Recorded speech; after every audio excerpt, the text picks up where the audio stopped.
Welcome to Marketing Wins, how real brands move forward. I'm Valerie Morris, and on each episode, we dive into real topics with real people about how they're getting their next little or big win in marketing. If you're new to the show, go ahead and hit subscribe on whatever podcast player you are listening to right now. That way, you will not miss a single episode of Marketing Wins. Hey, thanks so much for joining me today. I've got my friend here, Chad Cannon, and I am really excited to have him share just so many of his insights. He's got some pretty fun experience just in all the different things that he's done. He's got some really exciting ventures going on right now. And just the way our paths have crossed in the past, I know he's a wealth of information and experience that you're going to benefit from listening to today. So Chad, thanks so much for joining us. Absolutely, Valerie. Thanks for having me. Excited that we Yeah. finally get to connect and do this thing. It's been a long time. I know we've talked about it, but just also getting to know you and Mhm. watch you from afar and the incredible work that you do. So honored to be here. Yeah, well, it's fun because we first met back, you were working for Michael Hyatt and Co. And since hmm then, you've done a lot of other cool things, but maybe tell us a little bit about, how you're contributing in this business environment today, because you've got some pretty neat things going on there in Nashville, as well as in other cities. Uh, hmm and the overlap between sales and marketing and just business growth, it all kind of blurs together at It times. really does. Yeah. So I know you got some valuable insights. So tell us a little bit about what you got going on. Yeah. Well, just to share briefly, I cut my teeth kind of where I learned a lot of sales and marketing is in kind of the publishing space. So I worked with authors, helping them launch books, ended up working on about 40 New York Times bestsellers, left that to start my own agency. Enough the author said, hey, what would it look like for you to hire or for me to hire you to not only launch books, but kind of build out my brand, my platform, my products, take my IP and really make money off of it. And one of those clients that I worked with when I left was Michael Hyatt. Had an agency for about 18 months. Then I went and joined Michael full time, helped grow that to from about 1.5 million to about a mid 8-figure business. And in that journey, one of the products we launched was called Business Accelerator, which is helping small businesses grow and scale. Like that's where I fell in love with small business, and understanding, we probably just did this math yesterday with someone that we, over a 5-year period, we probably talked to 10,000 business owners, like me and my team, and what caused some businesses to grow and scale, some businesses to kind of flatline, some businesses to shut their doors. It was really enlightening to kind of just get behind the scenes. And then I spent the last 2 years working with Donald Miller in StoryBrand, helping them kind of get back on a trajectory of growth, and then transitioned out of that at the top of the year to get back into consulting, really focusing on the small business world. So I kind of act as a fractional CRO, kind of helping, hey, how do we generate more right leads in the top of the funnel? I always hate saying more leads because more leads doesn't mean anything if they're not the right leads. So it's like more Exactly. of the right leads in the top of the funnel and having a linkage between that and their product. I see this is something I love to talk about is this linkage. Most of the time there's a big missing link between how you're attracting customers and then what your product ultimately solves their pain. And no one thinks about that. They're like, oh, we just need, everyone's told you just need an email list. So we just start an email list. And it's like, well, why are people joining your email list? What are they getting? And then like people aren't buying our product. Why? So this is where I love the combination of sales and marketing and be able to speak both of those languages.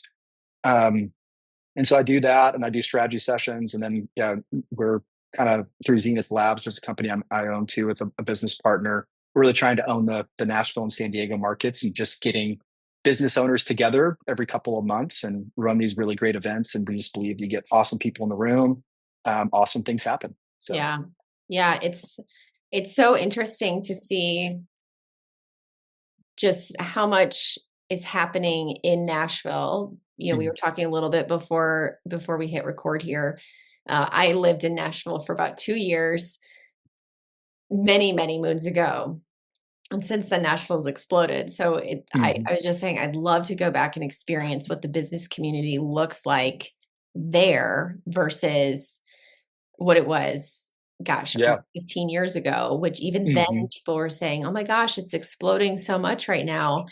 And I Yeah. feel like it's only gotten more. So, yeah, I can only imagine that you guys have some pretty fun things going on there. And I love where you started there because, I'm working with a lot of people in the personal brand author space now, which is where you started.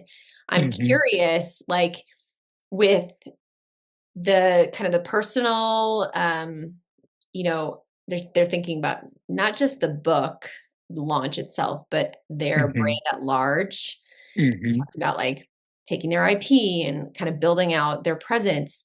Do you see some of those things that you were talking about with authors many, many moons ago for you coming into play with how you're talking about people to what you're talking about with people today? Do you see a lot of parallels? 100%. I think, some of the most successful authors have just learned, and some authors are just pure writers and they hate even talking about this, that Right. like a book is a lead generator and, it's your best business card and all of it. It's like, no, I just want the words and, just a beautiful book and people buy it.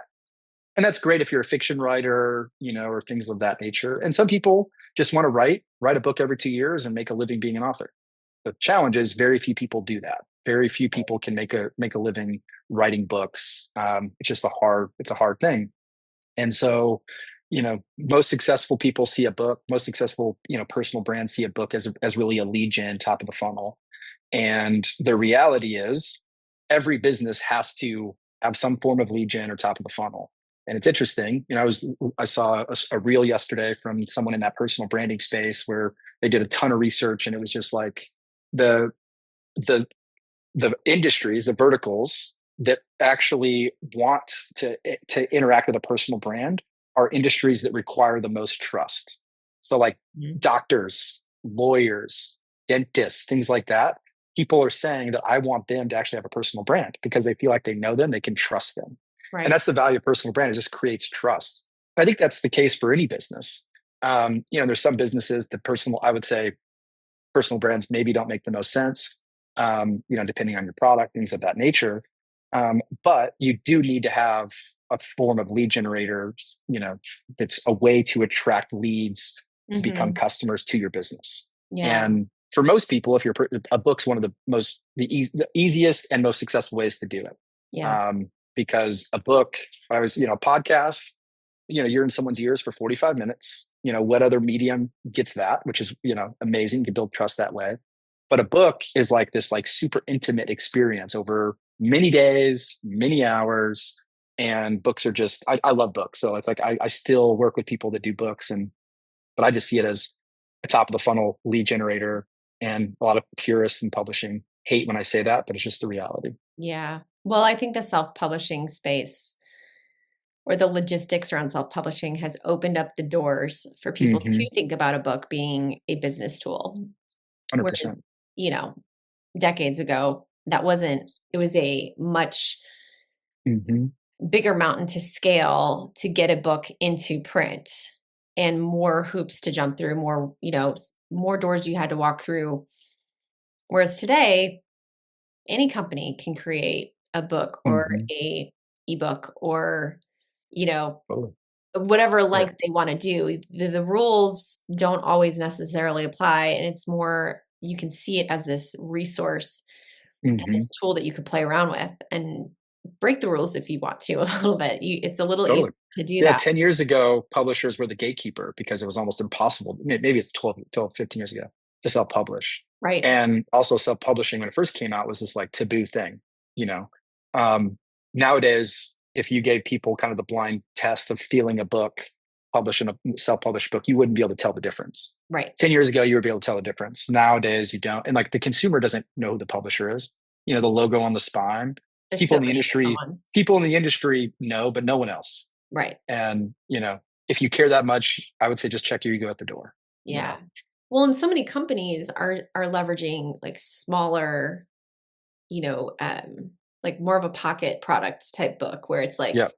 this is a very niche It's topic. micro targeted. Yeah. Yeah, we're gonna print these so they look like a nice book, and we're gonna hand them out to prospective customers or clients at whatever event or at a trade Hmm. show, or we're gonna mail this out to people as a free lead in on something. And it's not a huge lift, but it's something that feels like it's substantial, but it, 100%. yeah.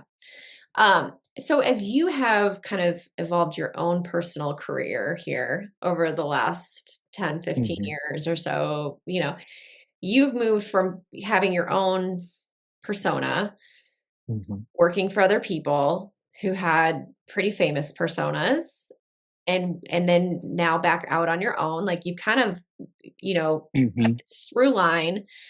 But at the same time, I've known you as Chad Cannon. Like, I've Mhm. you've maintained this personal presence even when you worked for other people. At least for me, from my perspective, I knew who you were. Even if you were associated with some of these other brands, I knew you. Are there things Mhm. that you've done intentionally yourself to put your best foot forward online, Mhm. or put out strategic feet forward of like, I Mhm. want the world to know this about me. Mhm. Here's how I'm building my thought leadership and my expertise. Here's how I'm showing up online. Are there things that you've done knowing that this is, Mhm. where you want to go Yeah, with your career, or maybe you don't know where you're going with your career, but you still know you need a presence? Are there some things totally. intentionally? Yeah, that's a great question. I'm glad that you've noticed that or seen that, because I would say it hasn't been intentional, but it's also been intentional. The reason I say that is, You're not trying too working. hard. Yeah, I'm not trying too hard, and the reason being is I think one of the reasons why it worked with me, like working with Michael Hyde or Donald Miller or Lisa Turkhurst or Jenny Allen. Um, I never needed to be the face. I never my desire has never been to build something like Don or Michael or have tens of thousands or hundreds of thousands of people following me. It's just not my desire. Right. I learned that when I had my own marketing agency. I hated that my name was on the door. I hated that people cared. Like I actually like being the person behind the scenes, the strategic, that say supporting a visionary or a founder. Yeah. I've got very visionary founder tendencies, and it's also why like Michael and Don like me in the room, because I can understand their pain as a founder, but I don't want to be them sometimes. Right. In different seasons of life, potentially is kind of what I'm learning, but because now I'm back into this and love it. Um, but I've always made myself not be the primary face of any business, even my own, I would say. But I do feel that I've got value to add, and I will put it out there. And there's seasons where I'm better at it than others. I've got an 8 and a 3-year-old, so life is a little harder right now to do Yeah. that. And I would say probably 2 years ago was harder than it is now. So it's getting a little easier. Um, but I would say it's one of those things. Like I know, like I coach people all the time the importance of posting and sharing and all of it. Um, and it's always harder to take your own advice than to give someone else advice. And so it's just one that I have been intentional in the sense that I know it's important and things that I'm passionate about. Like it was, I posted a LinkedIn post around sales from like 2 months ago, and I had a text this morning from a guy, funny enough, that lives in uh, Fort Collins, Colorado. Nice. And it was just like, hey, this is my favorite LinkedIn post of the year, and he just read it today. Just the power of releasing that. I'm literally, it took me 3 minutes to write that. It was like one of the most fun things. It was just like an aha moment that I had. And I'm gonna even forget what it was, but let me just pull it up real quick because I think it's the beginning of it says money loves speed and time kills all deals. Mm, And so it's more of a sales thing to realize if we lose, like from a sales standpoint, if we allow the deal to continue to go on, you look back at the history, as the longer the deal goes, the less chance it's gonna close. right. And I always say, like, helping your customer get clear on if your product's the right solution or not isn't salesy, it's leadership. You're leading them to help them solve their problem or their pain. If it's not our solution, they need to find a solution. Right. And when we Stop show up wasting that your way, we time and communicate theirs, differently. right? Like, Exactly. Yeah. But sometimes we like don't ask the question. One of the first sales training I ever got when I was 19 or 20 is like, I think he said something like 72% of people, he probably made this number up, but don't get the sale because they don't ask for the sale. mm, And so we don't ask for the sale, even on a sales call. And he even said any communication, whether it's a text, but granted, text wasn't a thing back then, but email. So if right. someone asks you for further information, most people just give them the information and say, thanks. So to give them the information and then ask a question of like, hey, now that you have that, is this something you want to move forward with? Like, even in an email, you have to control that dialogue. Yeah. You have to ask for the sale. Um, so it's just always ask for the sale, always ask for it. And there's a kind way to do it. It's not pushing for the sale, it's asking for the sale. I also have a feeling that sales don't happen, sales get pulled across the finish line, not pushed. Mm, And again, I am like have huge values. I hate salesy sales. Um, but helping people make a decision is not salesy. right. I'll shut up because that's a soapbox that I could go on and on. Well, I mean, it speaks to so many. I'm just picturing so many of the conversations and Zoom calls that I've been on where we're, obsessing about a landing page on the marketing side of something, or we're obsessing about the flow of the funnel for a client. And it's like, Mm-hmm. if we just got in that mindset of getting very clear, and this is one of the things I love about Donald Miller and his Mm-hmm. message for years is just like the clarity being so important in your marketing and Mm-hmm. your storytelling. If we're clear from the start, we can filter out a lot of those people that are just not relevant, who are going to waste our time and theirs. It might feel good to have more leads coming in the door, but if they're not quality leads, it's just wasting everyone's time. 100%. And marketing can have like that kind of entry point, that top of funnel point can be such a valuable season of the process, because you can naturally filter out some people, or you can really attract people based on certain words you're using, or certain messaging, certain Mm-hmm. photography, like what tone are you presenting with things? Is this, and even just getting clear on, this is what we offer, this is the solution, Mm-hmm. versus being ambiguous and confusing. It's like, Totally. if we can Yep. just spell it out for people, it just saves so much in the process. And people are 100%. busy, so Yeah. much of And marketing is now based on like, you got a short attention span you got to work within. hmm yeah. And one of the things that I almost all take through every client, whereas if you're listening to this and your opt-in form is just capturing name and email, you are missing the boat. Mm, You know nothing about your customer at that point. yeah. And for so long it was like the more fields, the less people opt in, conversion rate goes down. I've actually seen it the total opposite, because what you're just speaking to, um, if you ask the right questions, people feel like they're going to get customized solutions, and you're helping them qualify if this is the right product for them or not. And you don't have to ask a lot. But if you have 80,000 people and you have their first name and email and your products aren't selling, like, you don't know anything about your customers. Obviously, you can do surveys and it's great. But one of the first things is like, for some businesses, the question is which role best describes you. And if we get clear on, hey, here are the three avatars that we serve really well, and let's have them define what those avatars are, and you have products based on that. It's a super easy segmentation. Yeah. Um, but so many business owners can't answer it. Like, it literally takes a day to answer that.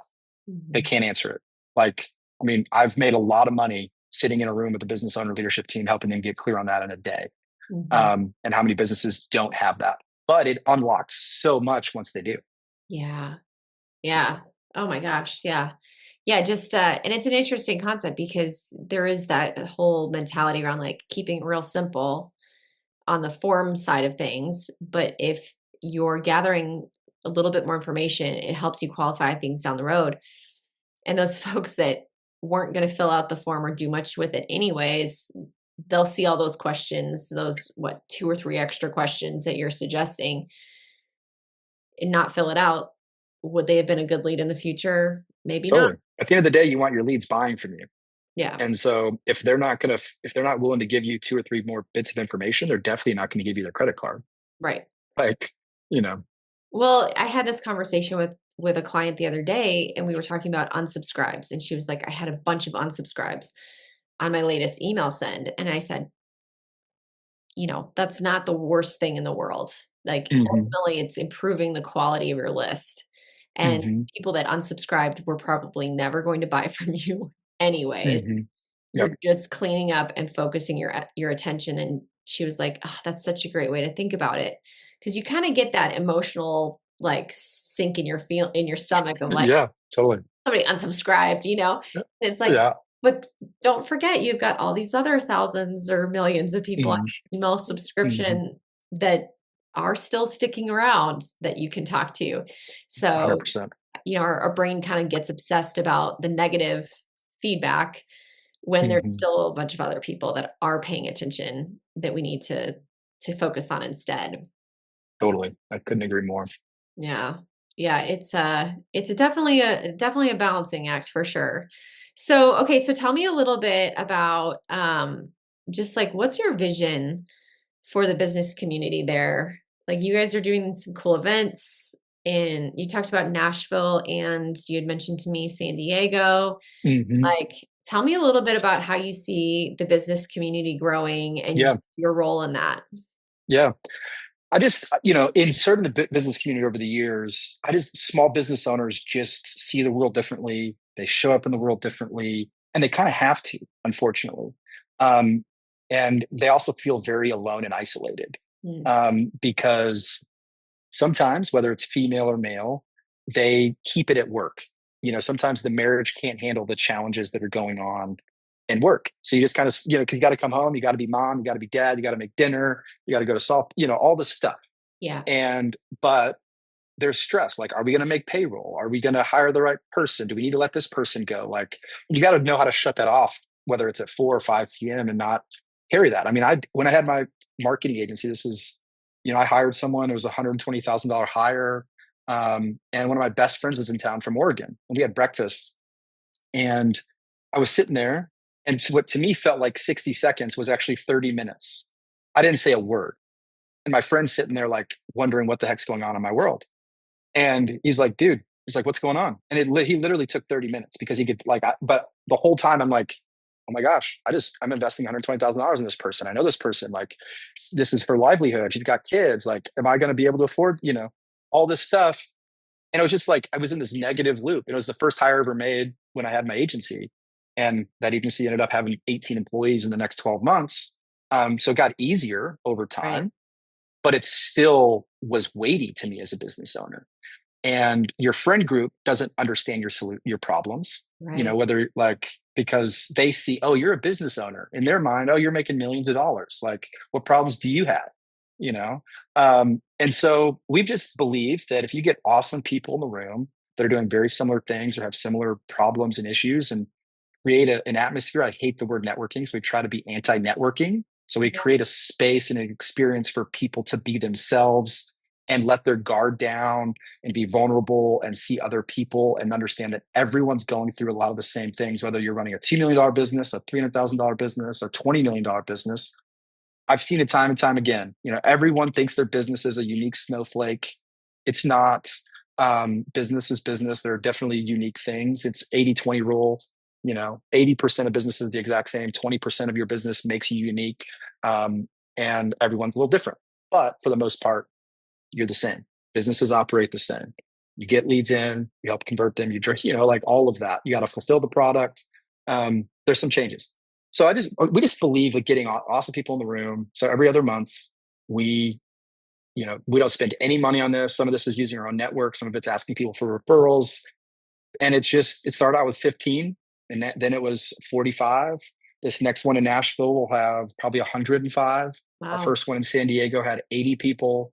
And it's free. It's not something we're paying, having people pay for. But we do tell people it's a 3 hour commitment. So this isn't a 30, Right. 40-minute lunch. It's a 3 hour commitment because we do want really meaningful conversations, be able to go deep. We provide lunch. And honestly, there's no like CTA for us as a business other than we want you to remember us when the time is right. So we'll tell you what we do. And when I the like time that. is right, and you may not even know, you may know someone. And I told you before, 95% of people that show up in this room aren't customers for us. Yeah, Um, but they may know people. I love So, that. Gosh, okay, I'm writing that phrase, remember me when the time is right. yeah. Because I feel like it's not like this like just throw spaghetti on the wall perspective towards marketing. Hmm. But I know that not every LinkedIn post, not every email that goes out is going to change the game for my business. Hmm. Collectively though, they are going to change the game for my business. And so it's like I want to stay top of mind and I want you to remember me when the time is right. So I love that little phrase Hmm. because it yes, it's intentional, but I'm not wanting to be pushy with people. And I think that So, encapsulates so much. yeah, So thank I you. always say I'm playing the long game. Business is a long game. It's not a short game. And, I don't even have a website. Like, and I had an agency that built websites. Like, I know the value and importance of websites, but Yeah. I'm too busy to have one, and it's been referral driven. Yeah. Um, and kind people like you allow me to come on and talk about what I do. And, when the time is right, someone will reach out and be like, oh, I thought of you because I'm struggling with this thing you talked about 3 months ago. Yeah. And I just believe you kind of serve people, add value, it all comes back. And, not in a woo woo way, but a real just kind of like, I care. Like every conversation I have, if I'm coffee with someone, is like, how can I add value to your world? Right. And it's worked out. And I think if we had thought about that as business owners and businesses, and this was, I played junior league baseball, and one of my coaches said is like, you can never say thank you enough Mm, in the world. It's like, so it's just something that's like similar. Like I think in the business world, you can never offer too much value. yeah. And there's always this in the content business is like, well, where do I stop giving free content, have the paywall and do this? Right. Is like, there is some strategy to it. I always say you don't want someone to get like, especially doing launches. The verbiage we'd always use is you don't want someone to get full in the dinner rolls. By the time they buy the $100 steak, they no longer can eat it, wish they wouldn't have ordered it. So there is a fine line Right. there in that you've got to have some things that people, because otherwise your customers get mad where it's like, oh, I'm paying you, Exactly. $10,000 to get this, but you're going to give away for free. So you got to know that, but you can never like go wrong in over delivering from a content and a value standpoint. Yeah. Well, and another podcast that I love listening to, they're both writers that are on this, and they were talking, and it's come up a lot recently of just like, the more you write, the more you write. Mm-hmm. The more you create, the more you create. There's so many ideas that come. I think that's one of the things a lot of people get a scarcity mindset around is like, well, am I going to run out of ideas? If I'm Mm-hmm. giving all this stuff away or whatever. And it's like, no, like the more you Totally. get this stuff out there, the more ideas will come to you, the more you will realize the needs of other people that are having conversations with you, and it'll just continue to snowball and snowball. Yeah. So, That's what I love about Nashville. There's so many people in this similar industry. Like the joke, it's the Nashville Mafia. You've got Michael Hyatt, Donald Miller, Amy Porterfield, Julie Solomon, like Jeremy Cower, John Acuff. I could go on and on. Dave Ramsey's here, but they get together all the time and share best ideas. yeah. It's not like this isn't a zero sum game. Like to build the type of business, like you don't really need a ton of customers. You just need to know how to speak to the right people to attract them, And so I just love the culture here because of that, because people don't keep things close to their chest. They tell you what's working and don't see each other as competitors, even though there's a lot of overlap in it. I mean, Michael Hyatt and Donald Miller, I would say there's probably 40 to 50% audience overlap, I would agree. you know, and when I worked at Michael and we worked at Don, our teams got together and shared best practices. It's really fun. Yeah. I love it. I love it. The spirit of collaboration is, I mean, I see it here out in Colorado as well. Like, and I think amongst business owners, that's Hmm. often a very common understanding is like we need each other in order to survive. Totally. And you mentioned earlier, it's lonely. It's Hmm. lonely to strike out and build your own brand, and to be building your own business, whether you're 2 million or $30 million. Like Hmm. if you're the one heading up, it's often lonely because people don't fully understand the position that you're in. So I love so much about what you said, and I love what you're doing to just create that sense of community. So, Chad, thank you for sharing so much today. I really have enjoyed today's conversation. We could probably sit and chat for hours and hours. If Yes. people want to Thank you get very more much. from you, where can they go to get more from Chad Cannon? Yeah. So LinkedIn, if you just search Chad Cannon, I'm trying to be better at posting there more regularly. It's a goal this year. I've done okay job. I've rated myself a 6 out of 10 there. But and then Instagram is another one at ccannon21 are my best places. And then obviously I've mentioned Zenith Labs. Zenithlabs.io is kind of the consulting company I have with a business partner that we're really trying to hone in on the Nashville, San Diego market. Um, Really a consulting company that we greatly reduce our fees in exchange for equity to really help these companies that are trying to exit. It's really fun. We've got two in our portfolio right now.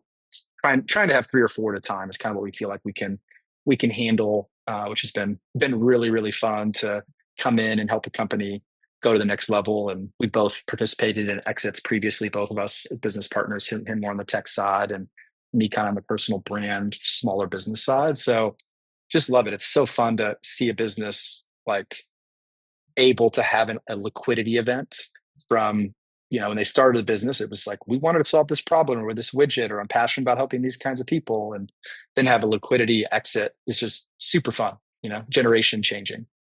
Cool. Well, I'm sure Yeah. there's gonna be lots to come from you as, we've been friends online here for many years, and maybe one of these days our paths will cross in real life. But I really appreciate just learning so much from you today and what you share on a regular basis. So, Chad, thanks Awesome. for joining. Thanks, Valerie. Really, really appreciate it. Humbled that you invited me on. Thank you.